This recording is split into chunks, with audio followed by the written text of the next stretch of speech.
Liam did not expect anything interesting to happen in the mountain village.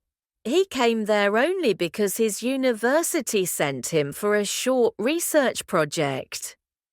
The place was quiet, cold, and far from everything he knew. Most days he worked in a small local library, reading old documents and taking notes.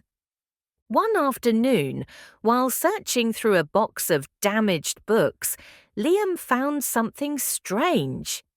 Inside an old history book, there was a folded piece of paper. It was yellow and thin, and it looked much older than the book itself. It was a map.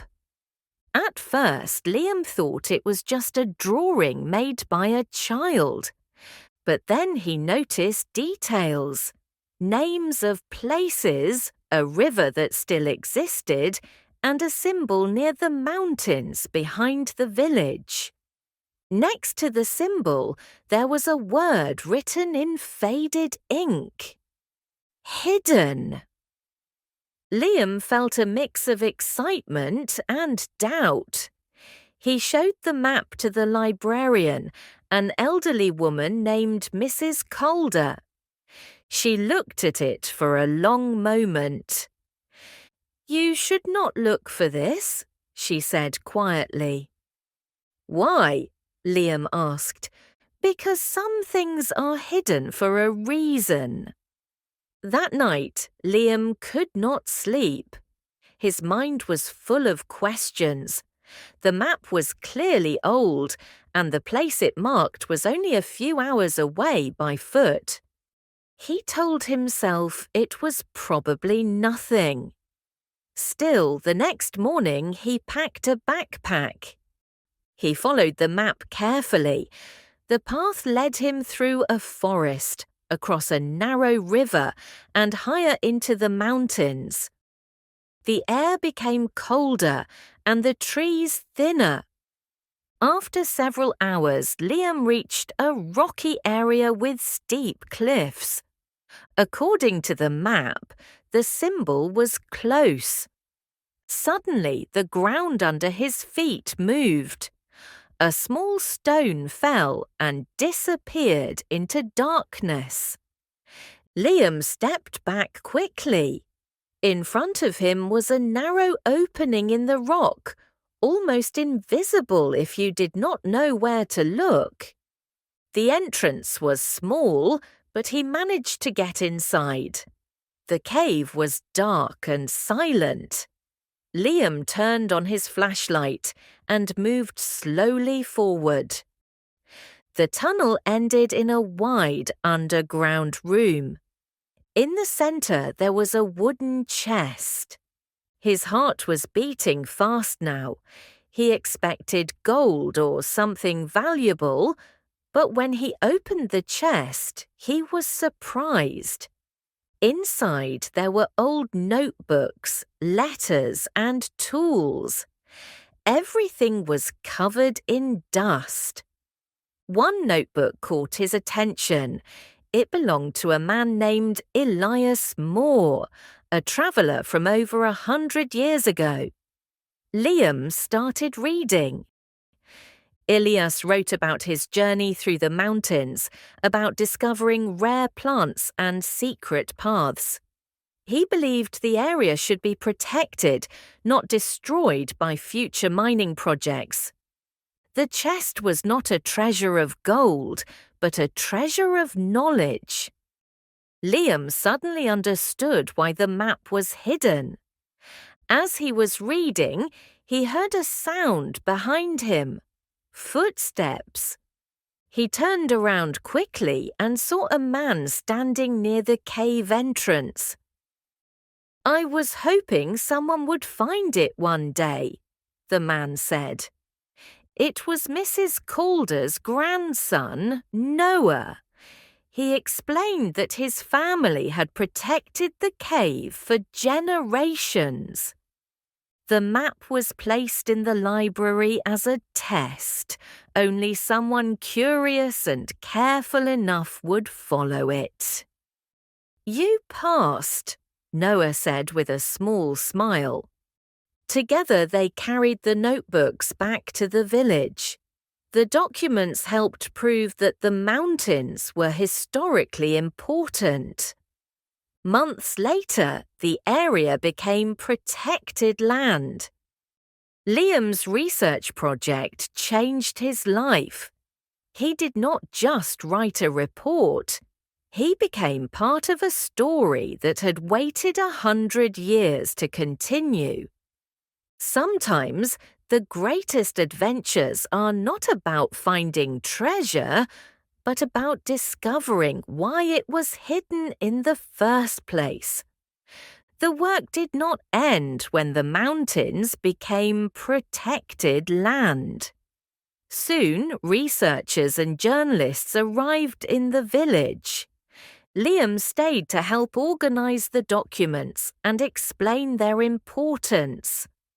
For the first time, his work felt real and useful. One evening, Noah came to the library with another box. "We didn't tell you everything," he said. "My grandmother wanted to be sure first." Inside the box were copies of letters written by Elias Moore. One letter mentioned a second location, farther north, beyond the main mountain path. There was no map this time, only a description and a warning. Not all secrets are meant to be opened alone. Liam felt the familiar pull of curiosity. Noah agreed to go with him. They prepared carefully, knowing the terrain was dangerous. The journey took 2 days. Weather changed quickly, and fog covered the path more than once. At one point, they almost turned back when rocks started falling from above. But they moved slowly, helping each other, and finally reached a narrow valley hidden between high cliffs. There they found stone markings similar to the ones in the cave. Behind a large rock, they discovered a metal container sealed with wax. Inside were plant samples, drawings, and a final journal page. Elias wrote that he believed future generations would need proof, not only words, but evidence, to protect the land. On their way back, a storm forced them to take shelter for the night. Sitting by a small fire, Liam realized something important. Adventure was not about danger or mystery alone. It was about responsibility. Months later, the findings helped create a research centre near the village. Liam was offered a position there. He accepted without hesitation. Some journeys change where you are, others change who you become. And sometimes a hidden map is only the beginning. A year passed. The village no longer felt isolated. Students arrived for short programs, and scientists worked in the new centre. Liam spent his days teaching, researching, and guiding visitors through safe mountain paths. One morning, a package arrived without a return address. Inside, there was a single object, a small compass, old but well kept. On the back, someone had carved 2 words, "Keep going." Liam understood immediately. Elias Moore had not only protected the land, he had inspired others to continue his work. With permission from the Research Council, Liam organized an expedition to explore areas that had never been mapped. This time, the goal was not to find secrets, but to record them before they disappeared. The team moved carefully through high terrain. They documented rare plants, ancient stone shelters, and signs that travellers had once crossed the mountains long before modern roads existed. On the final day, they reached a high ridge at sunrise. From there, the land stretched wide and untouched. Liam felt something he had not felt before, not excitement, but peace. That evening, as they returned to the village, Liam placed the compass in the library, inside a glass case. Next to it, he added a short note. "Some paths are found by chance, others are chosen."